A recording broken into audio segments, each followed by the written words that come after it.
right, viewers, I now have some breaking news coming in. The NIA has identified its investigation in the Delhi blast case.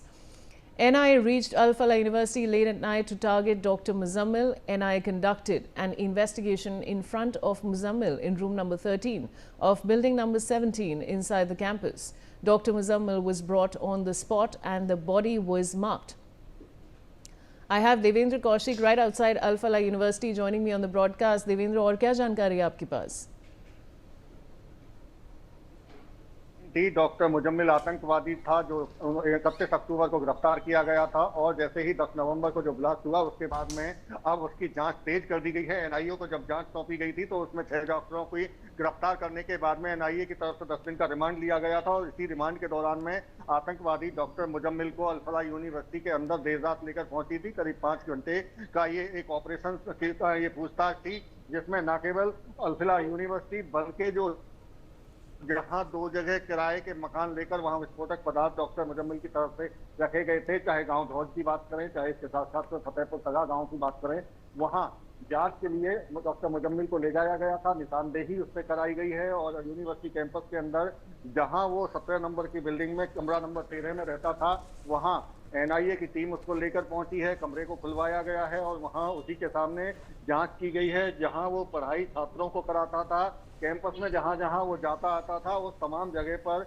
NIA की team उसको रात में लेकर पहुंची थी और जांच की गई है। इसके साथ साथ में करीब 5 घंटे एनआईए की टीम यहां रही है, अलग अलग लोकेशन पर उसको लेकर पहुंचकर वहां जांच की गई है। क्योंकि जांच में तेजी लाने के लिए अब लगातार एनआईए की जो बाकी के जो आरोपी हैं जिनको रिमांड पर लिया गया है उनको भी जल्द अल फलाह यूनिवर्सिटी लेकर आ सकती है और उनके जो कमरे, चाहे डॉक्टर शाहीन शाहिद की बात करें, चाहे डॉक्टर उमर नबी जो इस ब्लास्ट में मारा जा चुका है उसका कमरा नंबर 4 और डॉक्टर शाहीन शाहिद का कमरा नंबर 32, उनमें भी एनआईए की टीम पहुंचेगी और वहां भी अब उसको जांच की जाएगी। इसके साथ साथ क्योंकि जो बाकी अन्य एजेंसी, चाहे फरीदाबाद क्राइम ब्रांच की बात करें, चाहे दूसरी एजेंसियों की बात करें, वो भी अब इस एनआईए की जांच में तमाम अपनी रिपोर्ट साझा उनकी तरफ से की गई है कि उनकी तरफ से जो जो जांच की गई थी उसके क्या तथ्य थे, वो पूरी रिपोर्ट बनाकर एनआईए को सौंपी गई है और उसका अब एनआईए के अधिकारी अपनी जांच के साथ में मिलान कर रहे हैं।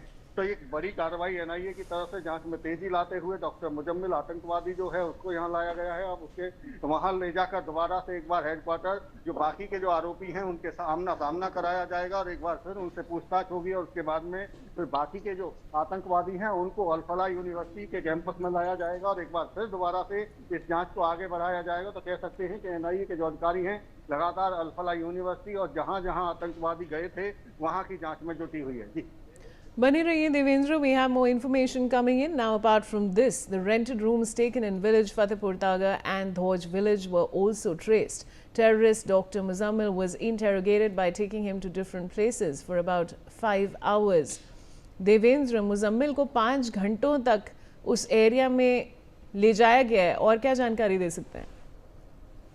बिल्कुल, देखिए न केवल डॉक्टर मुजम्मिल बल्कि जो अन्य आरोपी हैं उनको भी लगातार पूछताछ एनआईए की टीम की तरफ से की जा रही है। क्योंकि एक निशानदेही करानी होती है, जो मौका मुआयना अधिकारियों को टीम को करना होता है और इसी कड़ी के तहत में डॉक्टर मुजम्मिल को यहाँ लाया गया था। सबसे पहले रात करीब 7:30 बजे का वक्त था जब एनआईए की टीम लेकर इस कैंपस के अल फलाह यूनिवर्सिटी कैंपस के अंदर उसको दाखिल हुई थी और जहाँ उसका कमरा 13 नंबर का कमरा था वहाँ वो उसको खुलवाया गया और डॉक्टर मुजम्मिल के सामने ही वहां पूछताछ की गई है। पूछताछ के बाद में जो जो वहां से सबूत इकट्ठा करने थे एनआईए की टीम ने उन सबूतों को इकट्ठा किया है। इसके बाद में जहां वो हॉस्पिटल, क्योंकि अल फलाह यूनिवर्सिटी के अंदर एक 650 बेड का हॉस्पिटल भी है जहां वो इलाज किया करता था, तो वहां भी पहुंची है एनआईए की टीम और जो उसके साथ में लोग काम करते थे, डॉक्टर काम करते थे, स्टाफ का जो स्टाफ मेंबर थे, उनसे भी पूछताछ की गई है।